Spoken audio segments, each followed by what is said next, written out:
I'm Dane Rose, and in this conversation, I want to explore, quote, wokeness from both sides.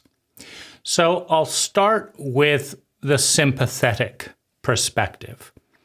Roughly 7 years ago, Peter Sandhill, a facilitator and therapist at the Human Awareness Institute, sexually abused me in my first psychedelic experience, which I was doing to respond to suicidal depression that stemmed from childhood beatings, shamings, psychological abuse, et cetera, et cetera.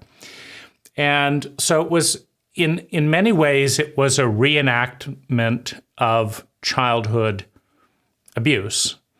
I developed a mild form of complex PTSD and learning disability and Asperger's syndrome, by age 10. And what I experienced, and so most of my life has been in terror and fear, meaning terror and fear have been the predominant operating system that I've used to navigate life. So I became hyper intellectual and, very sensitive to, a variety of things. I already had a sensitive body, referencing Elaine Aron's, data that 10 to 20% of the population is unusually responsive. I'm not talking about polite, that type of sensitivity. I'm talking about reactive, which can make you very rude, but unusually responsive to stimuli. So I have an unusually responsive body, and this leads to, in a relatively insensitive environment, to more paranoia.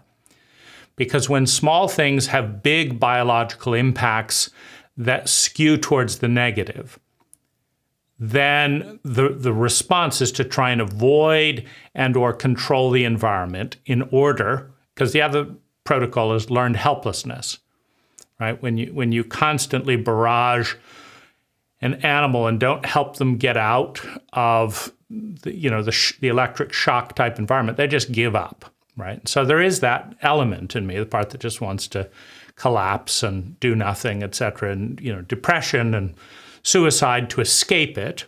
But there's also this kind of hypervigilant, like, do this till I avoid the situation, do that so that I can change the situation before it has an unusually painful effect. And so most of my brain scanning for much of my life has been what could go wrong, and then what do I have to do to avoid it or control it so it doesn't go wrong in a world where, me getting barraged with overstimulation that's painful doesn't seem to be on anyone's radar. So how can I, how can I basically hack that horror phenomena? And with complex PTSD, things get revved up and they don't calm down. And unfortunately, one of the side effects of that is that small things going wrong, processed through complex PTSD, equal the same biological stimuli as large things going wrong, right? So, I've literally gotten sick because a woman who I've never met didn't write back, when I wrote a nice letter on a dating app. And I can't stop that biology. I cannot write the letter, but I can get sick for 3 days because someone dissociated, right? It's called insecure attachment disorder, but it's really, you could put it all in the bucket of heightened sensitivity. That's what someone with PTSD has. A firework goes off, and they once served in Vietnam, and the firework takes them to the worst moments of their life, and they can't control it. They relive the worst moments of their life with 4K vision that doesn't degrade with time. It's locked in the body. So, I've had a tantrum for most of my life that nobody's talking about this. I didn't even learn what trauma was until a stranger in a cafe informed me after years of incompetent therapy, et cetera, et cetera. So there's just buildup of fear, just shaking in the body constantly with a mind that's scanning what could go wrong, what do I have to do, right? And so I've tried diet and all the spectrum, and in a capitalist cult or culture, we love to make all these promises, right? So, I've, buy crystals and lift your vibration. Well, it's worth a shot, Visit channeled entities and learn the truth. Worth a shot. Visit a psychic. Go to this therapist. Do massage. Do Reiki. Do acupuncture. Play sports. Don't play sports. Retreat. Meditate. Eat a vegetarian diet. Eat a vegan diet. Eat a raw food diet. Eat meat. Eat organic.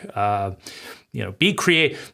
We have the whole spiel, and there's always, a little faction in there that, is promoting it because someone in that group or, did that and their life improved. And so, of course, everyone should do it, and everyone's wrong if their life doesn't improve when they do it, right? And so, make a lot of money and you will be happy. Get a good education and, whatever it is, right? These cult-like memes that go out there, often with very little objective data, right? If you pick and, choose the surveys and add in anecdotal data, you can come up with anything, right? Mutual assured self-destruction in nuclear war is the only sensible thing to do, says the survey. And, so that's kind of a little bit of background. And in one of my last ditch efforts, right, the one thing I realized I hadn't tried is I'd never been drunk. I'd never taken a recreational drug, right, because I got into, meditation and spirituality, and generally they're a bit snobbish towards psychedelics, right? Who wants to rely on the crutch of a drug, right? You want to meditate and have these healings happen legitimately and sustainably out of your own discipline and body, right? So it's a kind of conservative spiritualism, right? And so, no interest in that. But I was, working through suicidal assessment, which comes up every now and again. I'm in more pain than well-being, and I've worked harder than anyone I know to stop being in more pain, and it's not working. So I'm still in more pain than well-being, and I'm still in more fear of that pain. Having experienced it happening again and again and again, I'm afraid that it's going to happen again. I'm preparing for it to happen again. So even when it isn't happening, I'm like, oh gosh, when it does happen, it's going to hurt, right? So I'm in pain and I'm in fear of pain. And my body is waiting for the next thing, right? And it comes quite regularly. When you're sensitive, then little things have a big impact. So I had done, all the different things. I'd spent $140,000 on various therapies, et cetera. None of them worked in any sustainable way because I was in more pain than before I'd done all that therapy, right? And it's particularly depressing when you have other people looking at your life and saying, boy, if I just had your life, I would be so happy. And they're not actually asking, are you happy? So I was being told how happy and successful I was, but people actually got upset when I kind of broke the record a little bit and said, hey, rather than telling me what I'm experiencing, how about you actually ask rather than project what you think you would feel if you had my life? What about that, right? They do that with Elon Musk, and he does, the same thing. He said, I don't enjoy being Elon Musk. And being Elon Musk isn't a lot of fun, right? Eating glass and staring into the abyss, the experience of trying to give birth to an important company, an important creative project, with everything, that can go wrong happening all the time and chaos and the unknown, is a miserable experience when you love something and it's being crushed and it's being dinged and it's not working and this could break it and you're working, a lot of hours. It's not actually a lot of fun. It looks fun, right? There are elements of it that are fun, but people don't generally, in my experience, want to see or connect with me. They want to connect with their ideas about me. And that creates its own kind of loneliness, because I'm having an experience and the vast majority of people are not connecting or interested in that experience. They're connecting with and interested in their idea of what that projected experience, what they project to be the experience, and they're relating to that, right? And so, it's even worse for famous people, right? Because everyone's doing that, and inside there's a human being trying to deal with all of the many toxicities associated with fame and projection, which people aren't paying attention to because they want to create a fantasy and they're falling in love with the fantasy, or they're falling in hate with the fantasy. So it's very frustrating, but it's just what he is. So into this walks Peter Sandhill, who promises to help me with my childhood trauma with psychedelics, right? Well, it turned out he lied to his wife.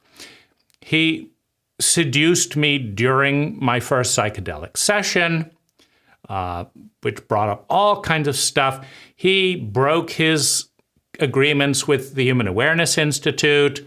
He broke every therapeutic guideline in the book, and he massively triggered at very high levels of psilocybin and MDMA my attachment dynamic, the insecure attachment disorder, and he proceeded to just bash it with a sledgehammer. And then he also threw in a, quote, psychic diversion where he knew what was best for me and in a very suggestible state tried to direct my life in this way that kept creating hell after hell. But nobody else understood the experience and the psychological terrain that I was in, except Peter Sandhill. So I kept going back for empathy and to try and make sense of it. And I would kept getting, derailed, which was incapacitating my ability to work. And then Peter charged me $175 for, this little drama. And I ended up being, just at my absolute wit's end and appealing to the Human Awareness Institute and all of the board of directors, et cetera, for help, because I didn't know how to get myself out of this situation, and I was in massive amounts of pain. And having promised to be, their mission statement is commitment to commitment to a world where everyone wins. That's their mission statement. They're committed to a world where everyone wins. And how, they were all going to be there for people. And they had recommended Peter Sandhill to me, and they'd actually trained Peter Sandhill. So I asked for help, and instead of getting help, what they do is they have a closed-door meeting with my abuser, to which I'm not invited, and they figure out how to shut up the story. And they use another therapist who I've hired to try and convince me that it's in my interest not to tell anyone what's going on. And so my loneliness and sense of betrayal went through the roof. And then because they weren't sure that they could control everything, they cut me off of all the email lists so that I couldn't connect with the community. But when I broke through that and reached out to the community and the team, No one offered competent support, and no one challenged the power structure to actually do the right thing. Well, after this experience of a massive increase in symptoms of PTSD, the worst pain and loneliness and sense of betrayal in my life, because here I had paid someone, right? My parents abused me for free, plus gave me free room and board, and just passed on the intergenerational abuse that they had received. They did that for free. But here's Peter Sandhill and the Human Awareness Institute charging money, right? You pay to go to workshops at which they promote themselves, which you then pay for, so that they could recreate the childhood abuse in the worst possible way, and then everyone stands by as if this is all right. Well, out of that came, tremendous amounts of hatred. I didn't know what hatred was until this happened. Helplessness, pain, loneliness, inability to sleep, inability to work, et cetera, et cetera. This was costing me emotionally, physiologically. My lifespan is shortened from, years of chronic anxious stress, in addition to the years of chronic and anxious stress, et cetera. And they wouldn't apologize. Instead, they pretended, no, this is, we're here to save the entire world, but we're not actually here to help our therapeutic patients that we're charged to abuse. So this, for me, was the epitome. I 500% more pain than I've ever experienced, and just on and on. And I have no therapist, and I have low levels of trust in therapists after this, because the first batch didn't even introduce me to trauma and PTSD. That was a stranger in a cafe. And then sexually abused me, and then used the therapeutic hooks on the emotions to cover it up, and then dissociated, all out of love for me, right? And I didn't want that kind of love. I didn't need that kind of love. This was horror. So I started creating, websites to let other people know you could be in danger if you do a workshop at the Human Awareness Institute because of these reasons. It's not all bad by any means, no. But if you have 97% pristine organic orange juice and you have just 3% arsenic, and you tout this orange juice is delicious. Oh, the vitamin C, the freshness, right? But you fail to mention the arsenic. It's still going to kill you. Nothing wrong with fresh orange juice. Nothing wrong with organic orange juice. There's nothing wrong with, it just takes 3% poison to offset all of those benefits and leave you in a worse state than if you didn't drink any of the orange juice at all. And so it was kind of that dynamic, right? I had somewhat avoided the most toxic elements of my therapist and Human Awareness Institute up to that point, to where I really needed help. Because when you're at the edge of suicide, after doing lots of things, one has to admit a very important truth. I don't know what I'm doing, right? Because if I did, spending hundreds of thousands of dollars and thousands of hours of time would have worked, and I would enjoy life. But I had spent all that time and money, and I felt worse, i.e., I don't know what I'm doing, right? But there's plenty of people in the world that claim to know what they're doing, right? Peter Sandhill knew all about what to do here. So did the Human Awareness Institute, right? You got to cover this up. It's for your own good, right? Got to take a really high level of psychedelics. It's for your own good. Got to, kiss your therapist in your session. It's for your own good. You got to pay, right? Prostitution may be illegal, but not for the 10% of therapists who sexually abuse their patients, right? So nobody had told me any of this stuff. I was traumatically illiterate. And I was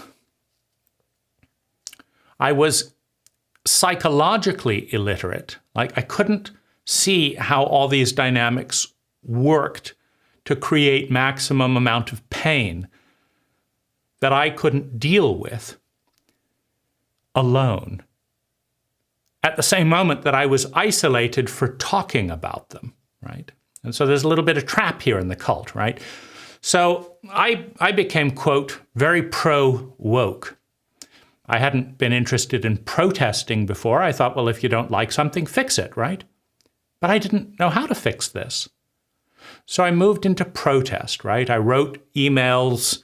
I compiled all the abusive emails of the Human Awareness Institute, hundreds of them, right? This is wrong. This is wrong. I studied the psychological literature, right? I spent 1,000 hours studying trauma and PTSD. I couldn't work. Might as well do something, right? Just listen to Audible, watch YouTube, look at studies. I put all this together. And they sued me to try and shut down the website, which, because I wasn't trying to get money, because I was reporting sexual abuse, and this was for educational purpose, they couldn't win the lawsuit to shut down. But that's what they were interested in, right? The Human Awareness Institute spent more money suing a sexual abuse survivor to try and shut them up than they spent on helping the sexual abuse survivor integrate back into the community, make sense of the experience, and reestablish a sense of safety, of love and belonging, the third in our hierarchy of needs. They totally failed, right?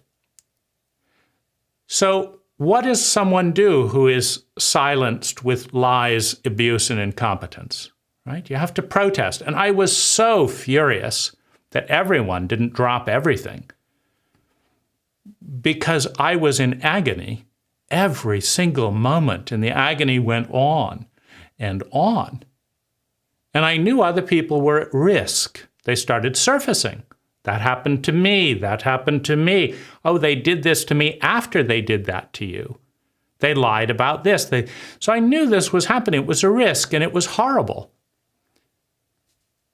But no one responded, right? There was no let's get together and do something about this. It's like more, I know how to avoid that kind of stuff. And there's good stuff, right? There's good stuff at the Catholic Church. They're not just raping children with 5% of the priests. There's good stuff, right?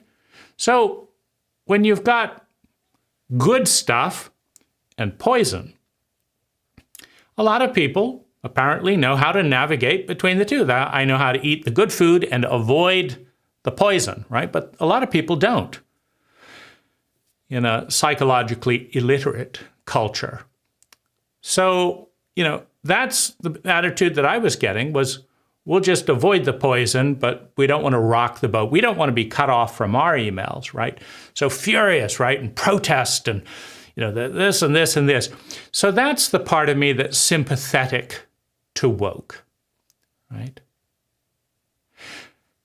Now, what's the problem?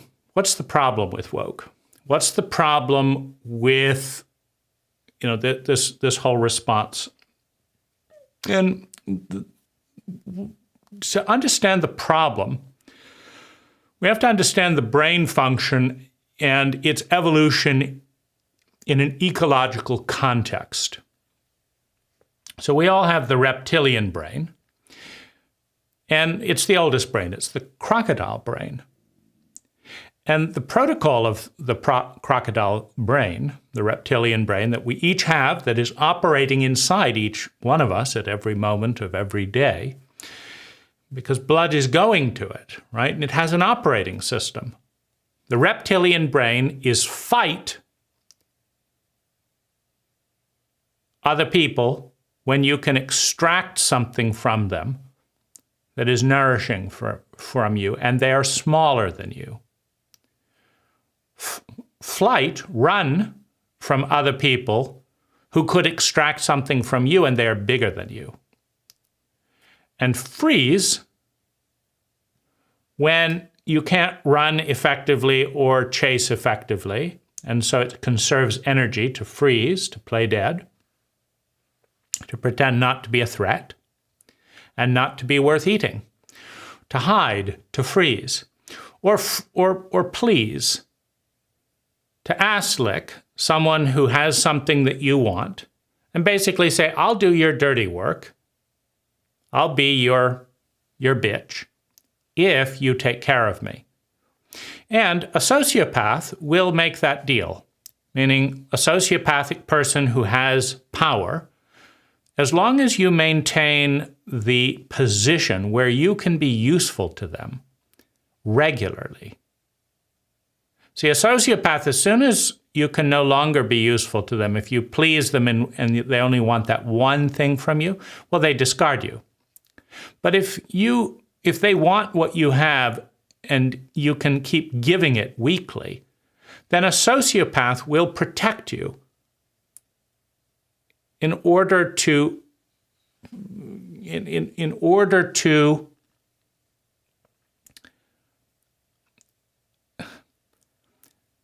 gratify themselves, right? All sociopaths are narcissistic. All reptilian brains are narcissistic, are sociopathic. A reptilian brain is 100% self-centered, except in what you might call enlightened self-interest. Now, enlightened self-interest basically means if I do this for you, it won't cost me very much, and you'll do that for me, which is really useful. So I'll do that for you because I want that. That's sociopathic with a mental overlay, meaning it's not a crocodile. The crocodile doesn't know how to make the deal, but it has a rational overlay.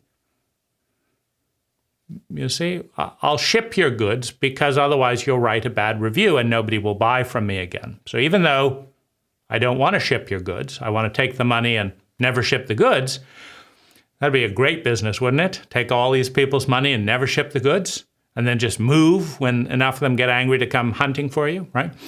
It'd be great, right?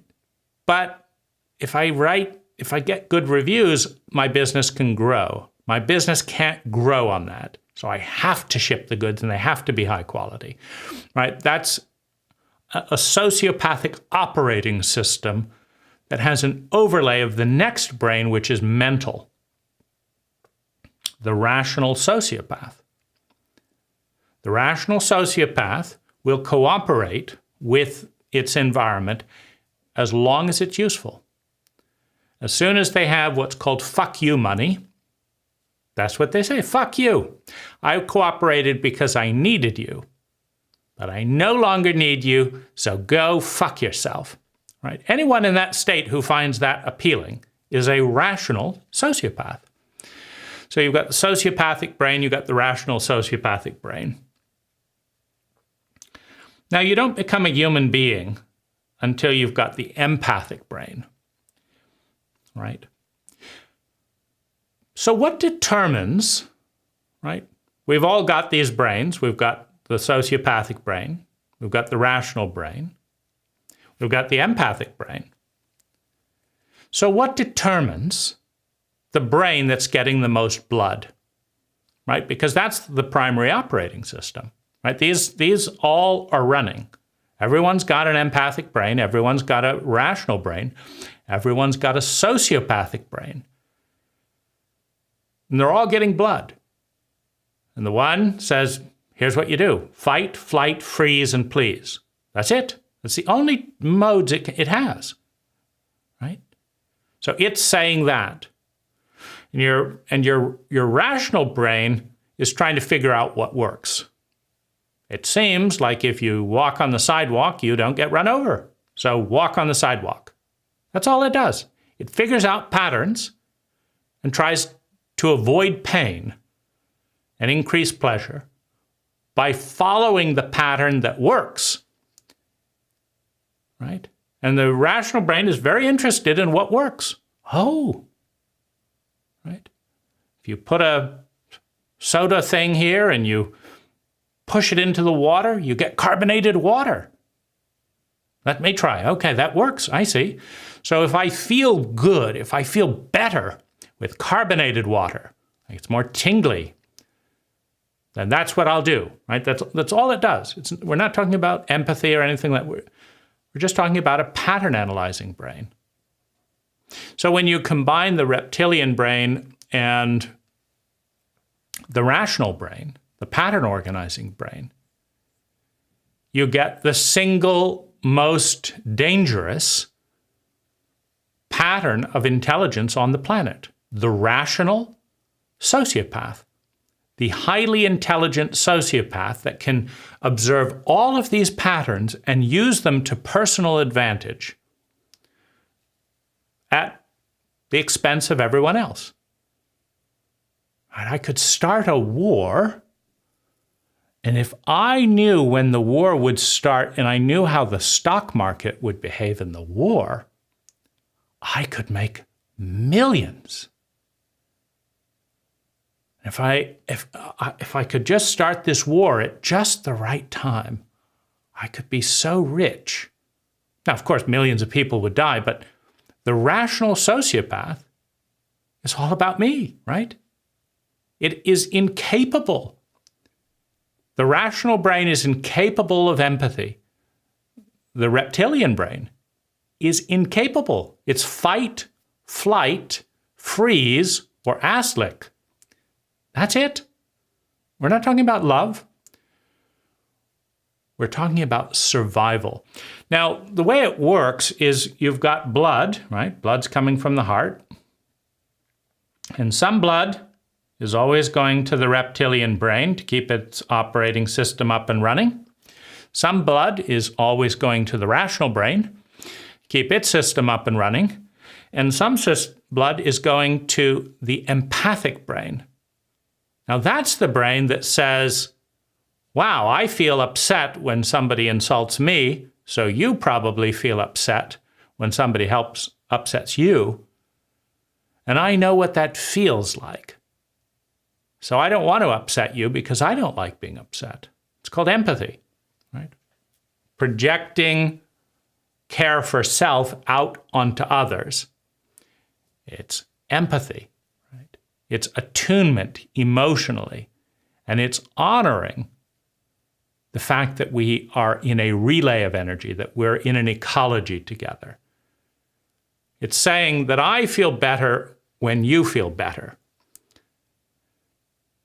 So the question is, these are all existing in a larger ecology, and the question is, in an ecological relay of energy, the environment that we're in determines how much blood goes to each of these three brains. So highly traumatic, highly sociopathic, highly painful, highly fearful environments send lots and lots of blood to the reptilian brain of the people in that environment, right?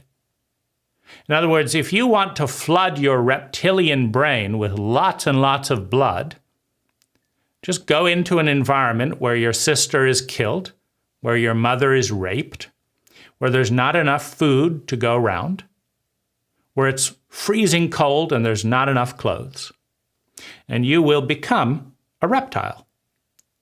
Or statistically, right, 99% of the people in that environment, shock, pain, and scarcity, without empathy. No one's there helping. Nobody wants to help. Everyone's looking out for themselves because they're in pain, they're afraid of pain, and there's not enough to go around. Right? So this is the environment that induces reptilian behavior. The more that's going on, the more people in that environment will be reptilian as their primary operating system. They will not be human beings. That's empathy. They will be animals. Now, they still may be aware of their empathy, like it would be nice to be someone who could be kind and generous, but I'm not that person. I want this, and I want it now. And if I can kill you because you're smaller than me and take your jacket, I'm going to do it. I may not feel good about doing it because there's still a little blood going to the empathic brain. I may hate myself for doing it, but I'm going to do it. Why? Because when more blood flows to the reptilian brain, the reptilian operating system predominates because it is designed to survive, not thrive, not be wonderful, not be a human being, but simply to survive in a hostile and sociopathic environment, right? So more blood goes to the reptilian brain. Now, if you are in an environment where only smart people survive, people who have very careful, it's scarce, there's some pleasure and some pain, but if you're really smart, you thrive. You are secure in your survival. Well, then a lot of blood goes to the rational brain, right? You're an up-and-coming yuppie, right? I got a bigger TV, I did this, I'm smart, like I took this degree, I went to this college, I did this. I learn about more and more patterns, right? It's all about logic, right? When this happens and this happens, this happens. We want logical people who can predict this and then build computers that predict this. That's all rational brain territory, right? Now, you particularly get rational brain when you have, quote, law and order. Law and order is when the reptiles are not permitted to benefit from their reptilian behavior. So the transition from reptilian to rational takes place when there's a healthy justice system and a defense of innocence, right? Because if you live in a country with a dictator that just comes over to your house and says, I want your wife and I want your daughter and I want 10 million of your money and I'll be back some other time, you're not motivated to learn the patterns to make more and more money for your sociopathic dictator. You give up or you leave or you start destroying things so that they can't and don't want anything from you. Then they'll take from somebody else. But if you have a legitimate foundation of trust and trustworthiness, meaning you can trust the foundation to be fair and reward you if you do the right things, and you're trustworthy, you're not going out and stealing and stuff, you've got a strong basis of security to be interested in learning the patterns that will lead to success and well-being. And so more and more focus will be put on education, on studying what works, and you will become a rational person. You may still have reptilian drives, but you're not accosted and raped every day in a law and order, somewhat fair cult or culture. And so you're focusing on mental development. You don't have, the police are there. You don't have to focus on running from the biggest bully, right? The police, you just call them and, you can walk and et cetera, and you can focus on mental development. Now, mental development creates an explosion of abundance, right? Science is mental development. Pattern organizing at a microscopic level, at a subatomic level, at, molecular level, on space, outer space, on the surface, in the water. These are all sciences. These are the art of recognizing patterns so that we can predict the future. Because if you understand a pattern well enough to predict the future, you can partner with that predicted future so as to benefit, right? You can benefit dramatically by being able to predict the future, right? You'll be very rich if you can predict the stock market. You'll be very happily in love if you can predict what you have to do to create ecstatic joy with your partner, that they want to love you and give you all that you want, right? If you will do this, this, and this, they will love you ecstatically and give you all that you want. Okay, I'm going to do this, this, and this, and now I'm filled with ecstatic love and somebody that wants to give me all that I want, right? Feels good? Because I'm competent. I can predict the future. It's the whole point of logic. This plus this equals this, right? If you couldn't predict that, this plus this plus this plus this equals no idea, nobody would be interested in logic. It's the fact that you can say this plus this equals this and predict that accurately that makes logic relevant to well-being and thus relevant to human beings. Because we all want to feel good, we all want to avoid feeling bad. So for most of us, the reptilian element, because it is still there in capitalism, it's all about the big companies destroying and feeding on the small companies who have worse legal teams. It's about the rich person getting what they want and framing some poor person to take the crime, right? If you got $1 billion and you can pay off a few witnesses, right? It just takes someone low in the cult hierarchy. Who's low in the cult hierarchy? Whoever the scapegoat is, right? Cults always have scapegoats. The women, this minority, that minority. It's always a minority, right? The scapegoat is always going to be a minority that doesn't have the ability to easily fight back. Why? Because that's how reptiles function. A reptile never picks, a crocodile never goes up to a dinosaur, a Tyrannosaurus Rex, and says, I think I'll make enemies with you. No. The crocodile goes for the 5-year-old kid that can't possibly run away and can't possibly defend themselves, because that's easy, right? A crocodile is expedient. It's sociopathic, and to the degree that it uses analytics, it's predicting how easily can I get what I want in short-term gratification. It's not thinking very long-term, like the crocodile isn't thinking about how it's going to be likely shot or hunted for eating a child, right? It's not because it's not smart. It doesn't have the rational overlay. It just has instinct. But a human being does, right?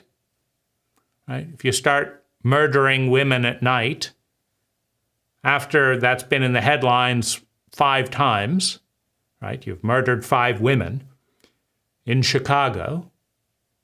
The rational part of a human being, unlike a crocodile, says it's probably good to go to New York or Buffalo or some other place where everyone isn't looking at night for walking around with guns trying to shoot you, right? So the rational reptile can see trends of energy and move.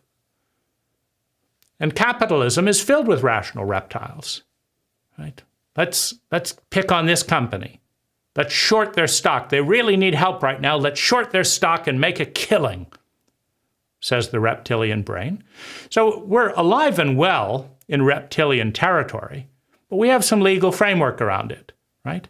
It's perfectly legal to grind someone into bankruptcy with 5 of the best attorneys at $500,000 a month, competing with what? You want to go up against those with your mortgage? You could call it bullying. You could call it killing. You could call it cruel. You could call it inhumane, because it is all of those things, but it's legal, right? Bullies, sociopaths will always find a loophole, in part because the strongest bullies make the law, right? They give a bribe, right? It's perfectly fine to run someone's legal bills up for 2 years until none of their attorneys will take the fee and then say let's fine them for contempt in court. And then let's say they can't defend themselves. Let's just pass a law that says you cannot defend yourself in this case. Why can't I talk without paying someone $175,000 an hour? $178,000? Because we said so, right? It's wonderful. It's a game where now someone that can afford $600 an hour has the advantage over someone that can't afford $175 an hour. We see it, we know it. The rich guy gets a better deal in court. The T-Rex wins out against the croc. But at least there's the idea. Like, it started nice. A justice system that is fair by all, with a lawyer appointed by the court who doesn't want to be there and doesn't know what they're doing, doesn't have very good grades. As soon as they finish your case, there's 1,000 more waiting. Right? Sounds good, but the reality is greed and fear are the motivators of the reptilian brain. They're the foundation of capitalism. And capitalism is what funds democracies, right? When you buy a president based on who raises the most money, you're putting the reptiles in charge. And what do the reptiles vote for? It's perfectly simple. What's best for our shareholders? What's best for the shareholders, you might ask? Well, it's perfectly simple. What's best for our shareholders is an unfair bill that gives our company a loophole and punishes our competitors. That's what's good for our shareholders. And fuck them, we're reptiles. Right? Why don't you buy the next president if you're upset about it, right? You know, your 6-year-old little Johnny being beaten up by 5 of the biggest boys in the school as everyone stands around watching, that's reptiles at work. These aren't human beings. The human brain might get a little blid and say, oh gosh, I hope they don't beat him up too much, but I'm not going in there. I'm a reptile. Right? I'm scared. So we're not human beings in large chunk, culturally or otherwise. We're reptiles with enlightened self-interest. And it's not until we feel safe, pleasure, and abundance, safe, pleasure, and abundance, that we start to become human beings. When we are protected from trauma, when there is enough food, when no one around us is hungry, you see, because that's reptilian. You see? If you can look at a homeless person and have people giving them the finger and they're starving and they're dying at a rapid rate, you're not in a human terrain. Because what you're saying is that 1,000 people drove by that homeless person today. No one did anything about it. The homeless person didn't do anything about it. And none of those 1,000 people did. What does that mean? It's very clear. That person is not connected with me. What is that? It's called sociopathic. It's called dissociation. You're in pain, but I'll feel better if I drive by than if I stop and help. I care about me, sociopath. I'm not going to get out of my car, empath. And my life will be better and your life will stay miserable, right?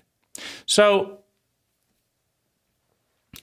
if we understand the brains, right, and we understand where we are, so we don't become largely or primarily human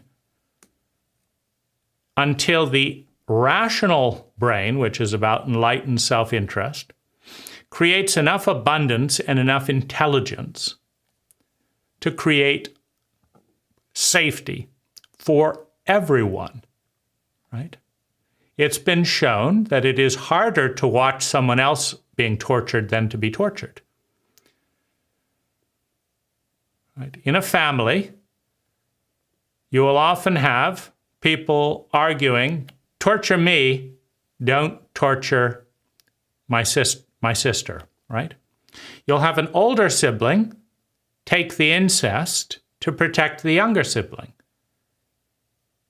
Because a sociopath who is going to rape their children, or their wife, or anyone else, is going to get sexual satisfaction no matter what. They don't really care. In fact, a slightly older body might be nice. Right? But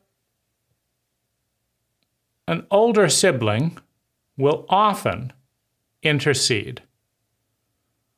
A sibling will often intercede to stop spousal abuse because they'd rather take the blows than watch someone they care about be beaten and feel helpless and not do anything. Because it destroys their humanity. To not respond destroys humanity. The reptilian body remains if you don't respond, but that's all that remains. When you watch innocents being raped, being killed, being ripped away from their parents, right? The Mexican border crisis. When you separate traumatized children from their parents and do nothing, you lose your humanity. You don't lose your body. You don't lose your money. Reptiles can have money, can have bodies, can have more money. Reptiles can take bribes. Here, have some more children. Just give me the money. But you're not human, right? The humanity dies when you do nothing in the face of excruciating pain. Right? And it comes awake when you respond to it, right? Now you transcend, King George or, St. George killing the dragon. What are we talking about? We're talking about transcending the reptilian brain. When you're willing to willingly, voluntarily risk and face death to protect the humanity in yourself and another.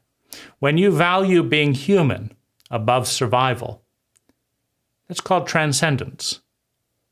That's when you've mastered the greatest fear and when you've mastered your own dragon, your own snake, your own reptilian brain. When you walk into a burning building to save a child, not knowing if you will come out, you've become a human being that has transcended the reptilian brain, right?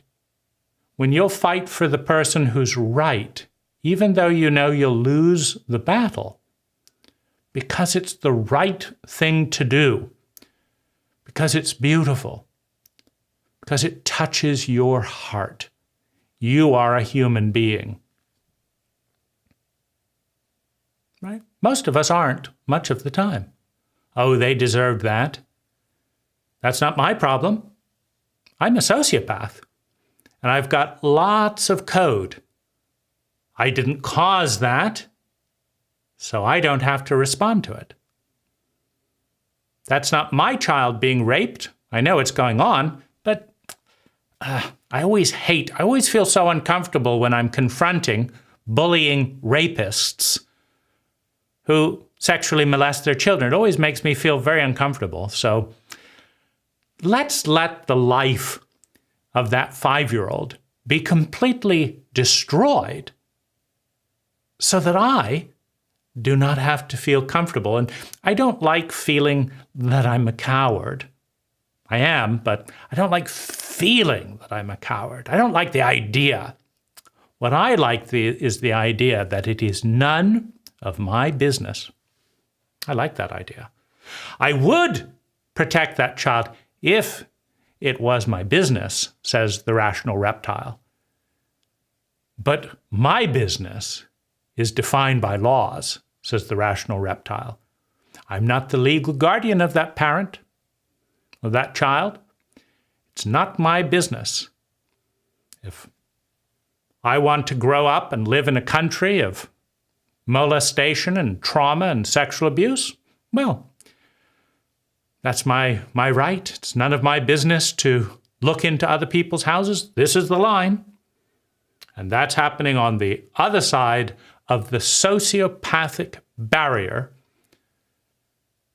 we use to block out all the pain that might otherwise be overwhelming, be painful for us. Right? So, right?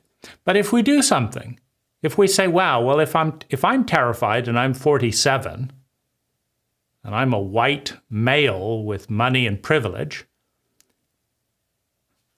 I wonder how uncomfortable that 5-year-old is. If I'm uncomfortable with the thought of confronting a 6-foot abuser that weighs my same weight, I wonder how scared that 5-year-old is relating to a giant, when the 5-year-old knows that no one around them will do anything at all to put the 5-year-old ahead of the bully. How scary is it for a 5-year-old to know that it's in a cult of reptiles?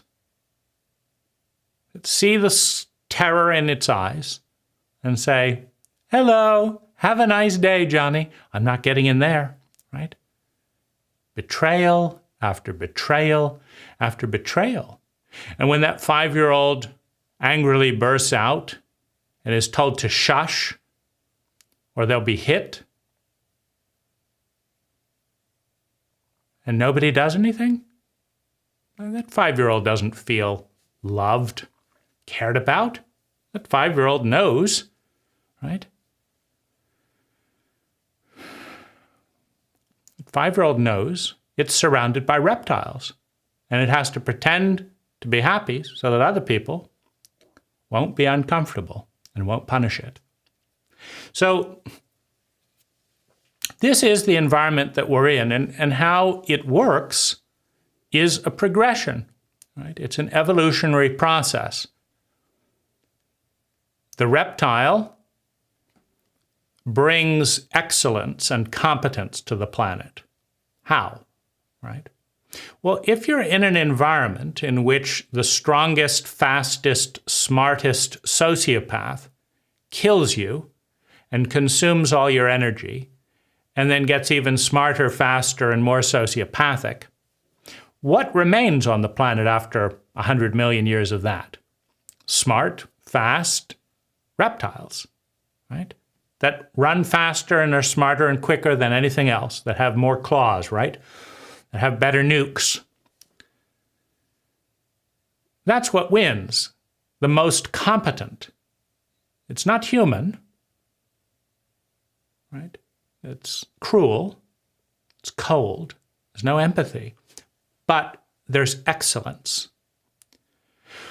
Now, with that excellence comes a certain kind of abundance. And that abundance allows blood to be available, right, to start developing the rational brain. And with the rational brain comes an explosion of abundance. Capitalism may be sociopathic, but it has produced more abundance for more people than any other system that we know of. And that abundance creates safety. That abundance creates a sense of, right, there might be enough to share without me getting killed, right? And it's fun, right? So once we have safety, you have survival and then security of survival, safety. Once you have safety, the feeling of safety, blood can start entering and developing the empathic brain. Right? So we're in that transition where there is more abundance for more people than there's ever been, and there's more people than there's ever been. And there's more of a legal framework and more of an ethical framework than there has ever been as an entire planet, right? We're not dealing with feudal lords. The entire world is not run by gang. Law means something. Not much, but it means something. Right? So there's at least the idea of democracy. And so there is a certain amount of blood that's going to the empathic brain. We love our children, so we would never put them in a gas chamber. But if it's that other race of subhuman people, that we have nothing to do with, we'll put them in the gas chambers, right? We'll protect our children, but we'll drop drone bombs on the children of other people. Who cares about them, right? Right? So we're not human, but we're moving in that direction. Right? We're human some of the time to the people in our little cult, right?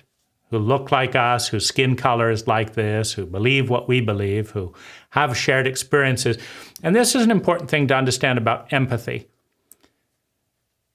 We empathize with at most 150 people intimately, right? The brain is not designed to empathize with thousands of people. It can't, and it doesn't. It can empathize with the idea of thousands of people, but it's not empathizing. It can't see. The brain cannot intimately know more than 150 people. Now, you can track things and put in computer spreadsheets and all that and have a photographic memory, but you can't empathically connect with more than 150 people. And the people it's easiest for us to connect with are like us. And the people it's harder to connect with is like others, right? Are the most different. Why? Because we don't understand, so we can't empathize. You cannot empathize with what you don't understand. But it goes deeper than that.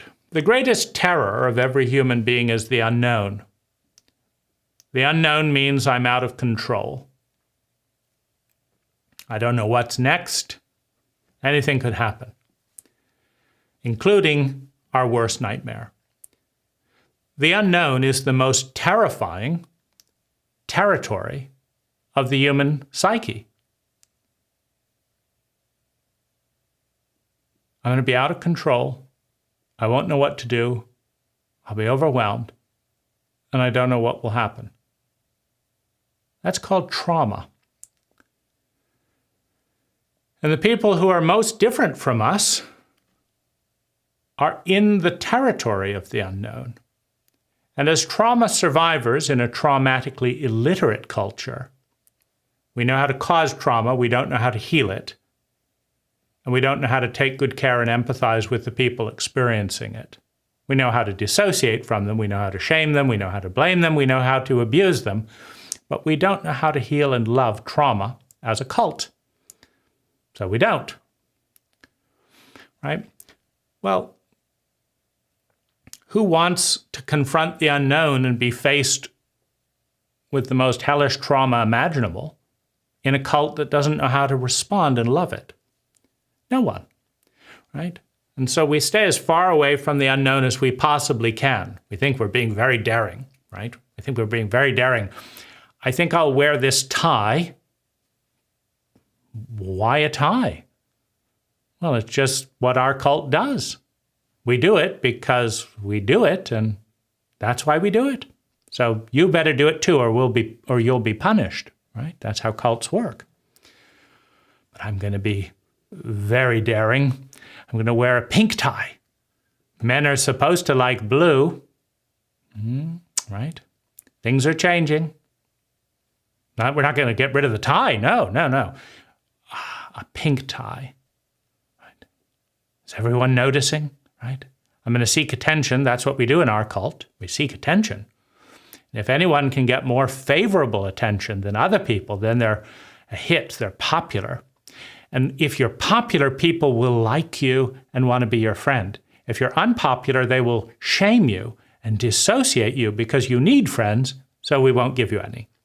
Right? So this is a pink tie. Well, is it too risky? So we like doing little things. And we want everyone to say, oh, that's so brave. You wore a weird rag strapped around your neck that nobody wants to wear, but everyone's a coward not to wear, and we do it because we do it, and that's why we do it. But, oh, you changed the color of that rag, you know? Incredible. Oh,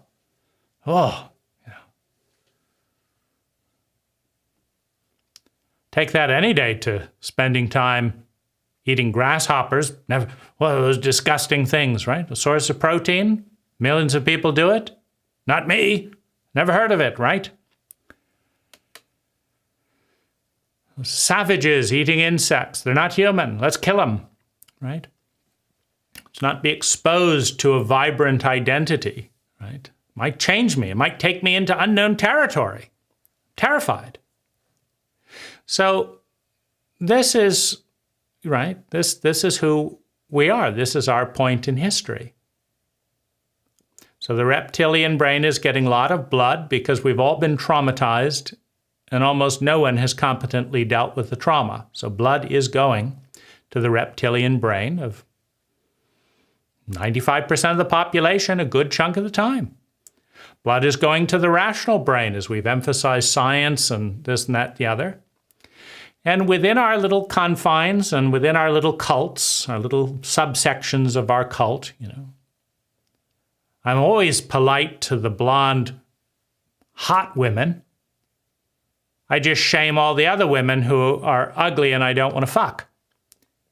Right?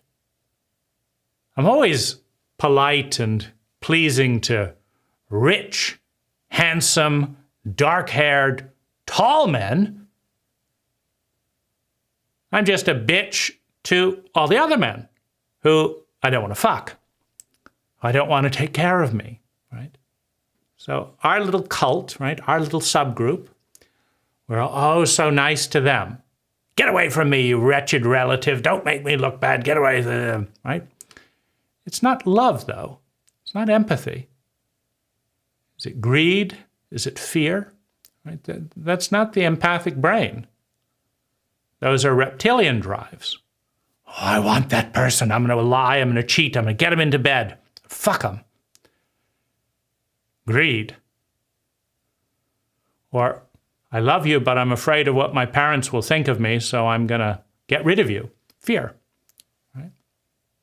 I want to have a human heart. I just don't. Right? So, and it's tough when most of your blood is flowing to the reptilian brain and or to the rational brain. You have a tiny little feeling. A little bit of blood is trickling into the human areas where you care about someone else who's in pain. And your rational brain says, it's not a good idea.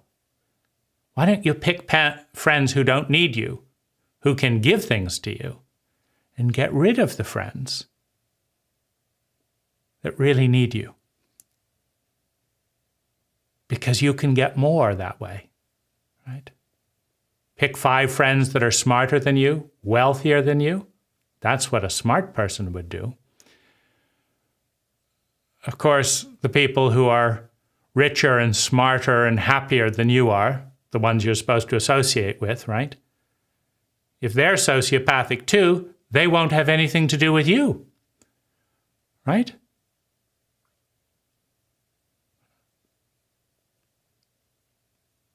But, that's a good way not to have any friends, right? This person needs me, I want nothing to do with them. This person actually needs a loan, I won't give them one. But in a scarce environment, it takes a certain amount of excellence. So the reptilian brain breeds for excellence. And the rational brain rewards efficiency with massive amounts of abundance. Right?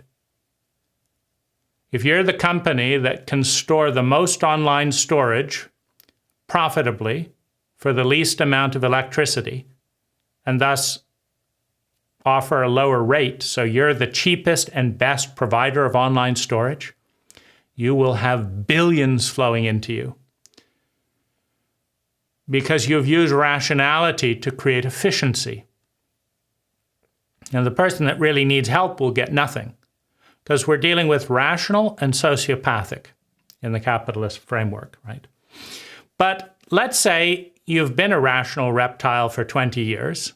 You've killed off multiple companies. You've outfoxed your competitors at the corporation. You sabotaged your boss so you could get their job. You've got loads of money. You realize you're not a human being. I'm a reptile who's very smart at getting more stuff I don't need, right? The first 100,000 made me happier. The next 100,000 and the next 100 made me feel a little bit more important.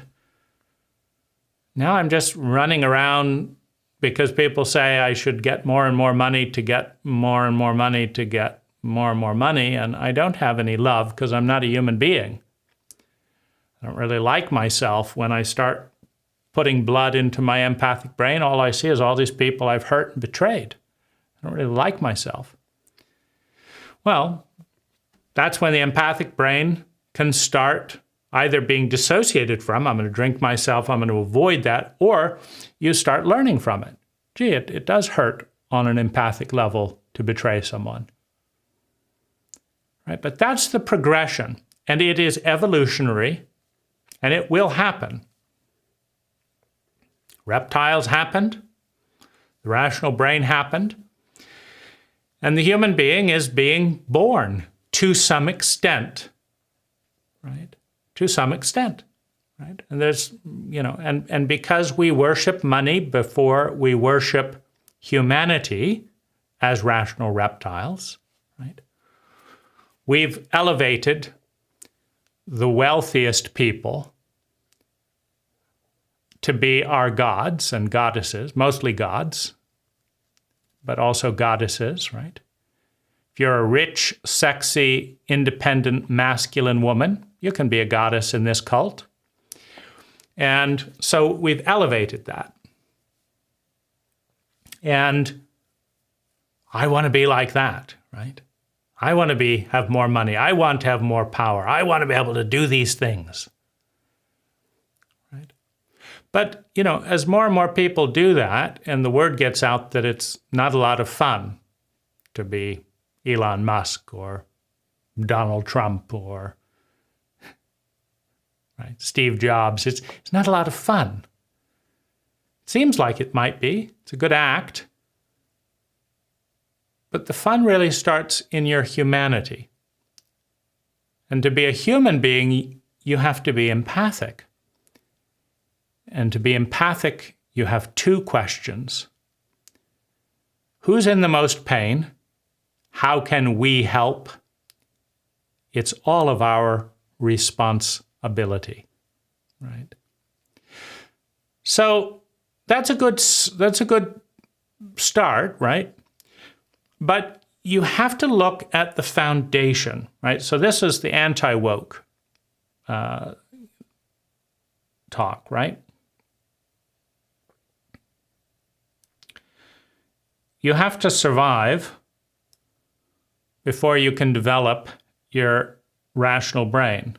You have to get good at being a rational sociopath in a scarce environment before you have enough safety to start exploring your empathic mind.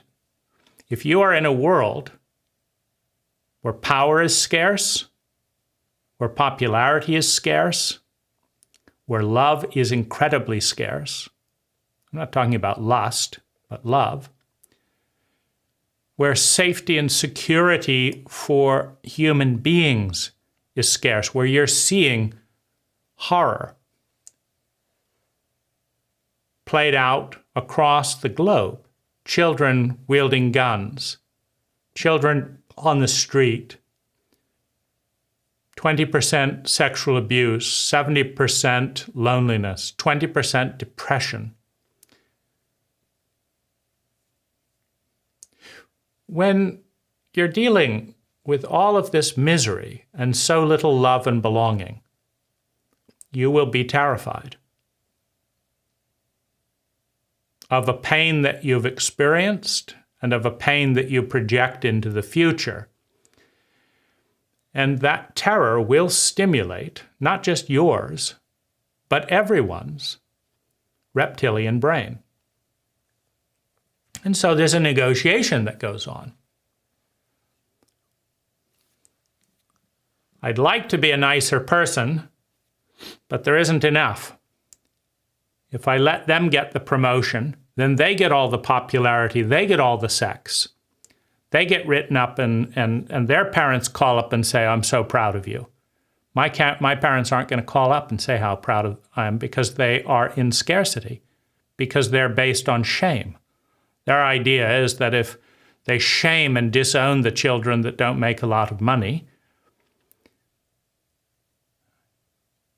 then they'll work harder, and then their kid will beat out the other one and get on top, and then they'll get the call, right?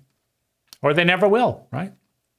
Do all this stuff, and dad just looks at you and grunts. Never will tell you how proud he is, right? Why? Because he's incompetent as an empathic father, right? He's not saying, son, I love you, because the cult didn't see fit to educate him in parenting. Instead, the cult shamed him for not being good enough, so he doesn't want to make you feel good enough and feel like a schmuck himself. He doesn't want to give away what he doesn't have. Esteem, sense of worth. So he's never going to give it to you. I did all this for you, Dad. I just want you to say how proud you are. No, I'm not going to do it. Well, fuck it. I'm not letting anyone else get it either. I'm in pain. I'm in fear of pain. I'm jealous. I'm envious. I can't get what I want in this cult. I can just tear it down so nobody else gets it either. Right? So the bottom line is, people do not become human until they're safe that they can love themselves regardless of the cruelty of others. Unless it's to a certain extent a discipline, but you can't really be a human being and do the, quote, right thing out of discipline. It's still not human. You can think an empathic person would do this, so I'm going to do it because it's the right thing. But you're not doing it out of love. You're doing it out of should, which is a completely different experience. Then you'll feel like a martyr. Every time I do the right thing, the other one gets promoted, this and that, but nobody does the right thing to me. I help people when they need money. They don't help me. Fucking bastards. I'm doing the right thing. Why am I being punished, right? In a scarce environment, quote, doing the right thing doesn't pay off. Reptilian behavior pays off. You're not human, but you survive. Right? When you try to do the spiritual thing from a mental place out of terror, you're still terrified because you're not loved. You don't know how to love yourself in an incompetent cult, and others don't know how to love you, and you don't know how to receive their love. Right? Create all these missiles. We just can't teach people how to receive love. Ever try and give massive amounts of love to your partner and they just manage to block it in every possible way? Happens all the time. Why don't you say thank you for all the love I'm giving you? Oh, I was too busy blocking it, right? I didn't know that was love, right? In a psychologically illiterate culture, I thought hitting me was love. You haven't hit me recently. I thought you were losing interest. So this is the crisis of wokeness, right? So wokeness can come in on the should. You should feel this, but you don't. You should want to learn all these pronouns and do this, but you don't. You just feel like, fuck this, this is another setup. Why? Because I'm tired, because I'm in pain, because I'm in fear. Why? Because I don't have the love that I want, and none of these Gen Zers are giving me any love that I want, right? They're just telling me more rules of how I'm going to get fired. I don't feel more abundant. I feel tighter and smaller, right? I feel colder. I feel scared. So I can, quote, do the right thing. I can comply. I can conform out of fear of being fired, of being bullied by the latest bullying technology, social platforms, Twitter, etc., right? The new bullying. All right, that's the right thing to do. Let's all gang up and ruin their career. That's not competent. It's not loving, right? A reptile, an irrational reptile that figures out what the new rules are, which is very hard, right? Because nobody's publishing them. But someone figuring that out will quickly conform and say, don't come after me. I'll put the right pronoun. I'll do this, right? But it's just a new dictatorship, right? With the politically correct haters, right? Who feel fear. That hurt me, that hurt, And so if we understand what the process is, that the reptilian brain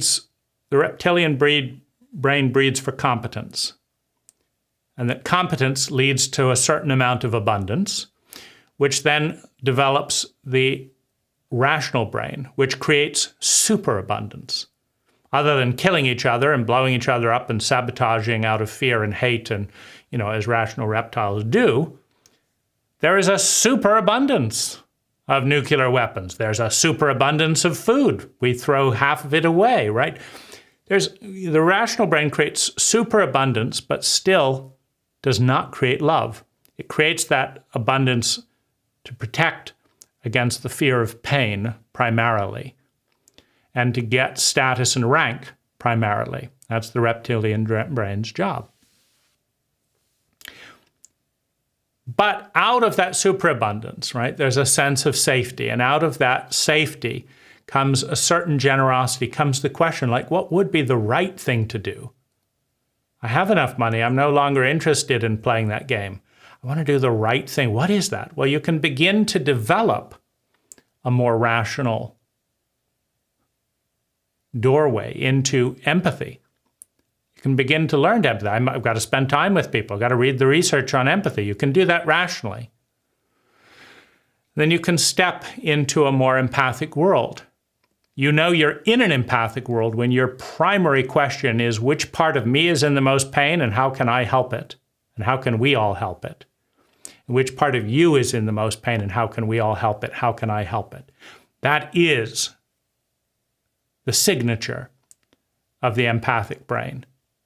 Now, in a world which we have not experienced that is primarily governed by empathy, not guilt, not shame, not pain, not fear of pain, but empathy, caring, curiosity. In a world that is primarily governed by that, we have trustworthiness. That's what a trustworthy person is. Someone who is competent and caring, and that acts with integrity, with best practices, based on that caring. That is a trustworthy person. Trustworthiness is the foundation of trust. When you have trust in trustworthy people on a foundation of abundance and competence and understanding,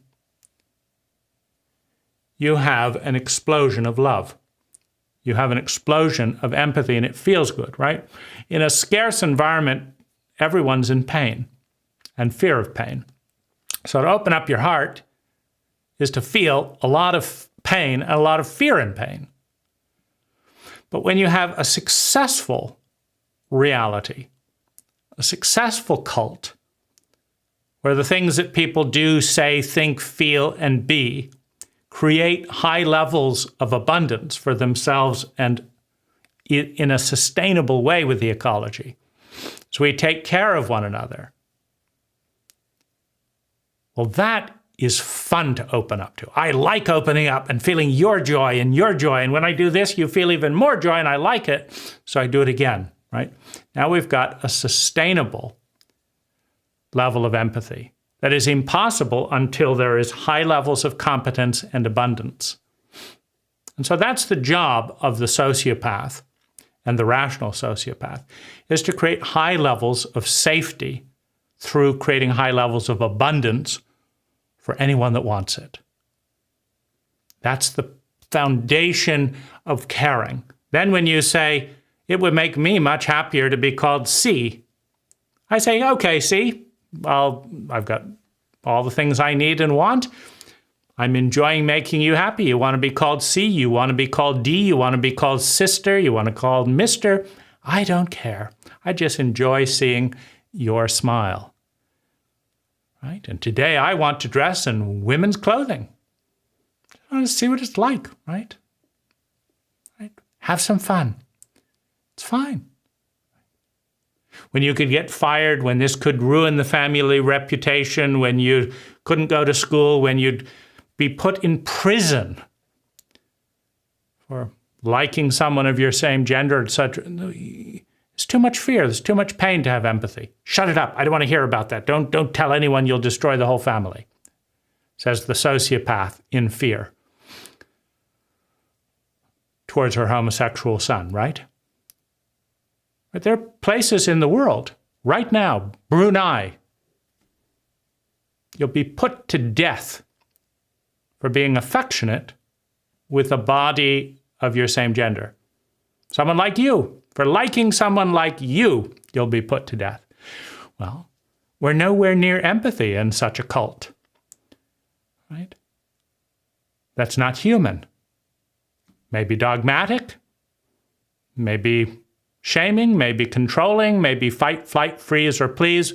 It's just not human.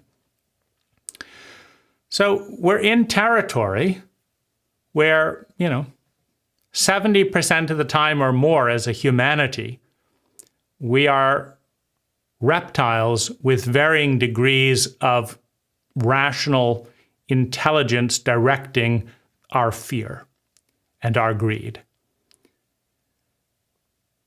And we're moving towards the superabundance with robotics, with AI, with science. We're moving towards the superabundance, but also with psychology and becoming traumatically literate. We're moving towards the superabundance where it'll become fun to become human. Once we're human, that's when these transformations. When we're human, you don't destroy a little company because they have a better product than you. You say, good on you, you created a better product. Let's all enjoy it. There's enough for all. But you can't jump to that utopia. You have to develop the competence, right? So most of the people who are woke are not bothering to start a company, hire lots of people, make lots of money, and then apply their woke dogmas onto their employees. Nobody would mind if they did, right? And then figuring out how to do that and still make money in a competitive environment. They're just applying all these things regardless of their cost on the company, et cetera, and regardless of whether the Chinese are doing them and regardless of whether the Russians are doing it. You're going to raise your costs of your business because I'm having a fit. And I say that I care about these people, but I'm not going out and helping these people. I'm just having a fit in my company, right? So you're against childhood labor. I've got an idea. Make a bunch of money, go over to a poor country and help 5 families. And then come back and report. But no. I don't want to do that. I just want to cause the stock price of my company to go down because they're not doing it. They should do it. They've got money. Yeah, because they're not woke. Because they're sociopaths in a reptilian environment. That's why they've got money. Right? Go up to a dinosaur.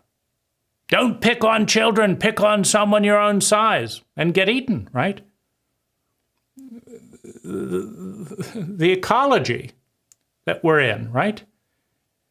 We'd all love to skip to a point where all we have to do is show primary concern to the preferences of every other person. But we can't even get to that point as an individual until we get to a point where we feel safe and secure financially, emotionally, socially, right? And threatening other people, I will destroy you if you don't do this, is just another form of reptilian behavior. Say no to child abuse. Well, that's a great march. Let's imprison the parents who abuse their children. It's a great march. But who's going to love the child that's left behind? Are you going to adopt them? If you are, stop doing the placarding and go adopt someone who's been severely abused and help them feel loved. which might mean you have to learn how to love yourself first. And then you got to teach someone who wants to abuse themselves how to love themselves and how to not to abuse them when they ask you to abuse them. How do you do that? Oh, it's just much easier to put a placard up, right? And so it's not that the ideals of a utopian and empathy and all this are there's any problem with that. But the ideals have to rest on a foundation of sociopathic competency, of rational abundance that can then give space for what is far more fun than predatory behavior, which is love, caring, curiosity, our humanity. And any human being, any individual in a somewhat, that's another, let's say 90% of human beings or 70% of human beings, most of us, if we have the time to watch a 1 hour plus video, we have the freedom and the intelligence to develop that. But to try and ram it down other people's throats who don't, or who are still dealing with massive undiagnosed trauma, so they're reptilian to the core, they don't even know their empathy, they just feel guilty that all they want to do is fight, flight, and freeze. If you don't want to go to your reptilian CEO and help them heal PTSD, and go to your shareholders and help them, heal their PTSD, because they just want their money, right? Because they're scared, because they're greedy, and they're scared. They're not human, right? It takes a human being, which is on top of those foundations. So I understand why Peter Sandhill and the Human Awareness Institute put more energy into hiding their criminal activity than they did to helping the person they sexually abused. Why? Because they're reptiles who haven't fully created the abundance that they need and want, that are living in fear of pain. And this thought of this story breaking is terrifying them. It's not making them feel abundant, right? So this is not going to help them do anything but feel shame and scared, right? It will just help certain victims avoid that particular threat. But if they were safe, if they had all the money in the world, if they knew what they were doing, if they were competent, right? That's when the human flows forth, right? And so that's the challenge to create on an individual level for each one of us, understanding that everyone will get there in time, 100 years, 1,000 years, 1,000,000 years, 1,000,000,000 years, right? At some point, we become human as a species because it's more fun, because it's more efficient, because it's more competent. The human being is the most efficient and intelligent brain that has ever existed, and it's just in its infancy. Already it's bringing well-being, love and belonging, etc., that animals don't have access to, and it is the most fun part of being alive in this body. Blessings.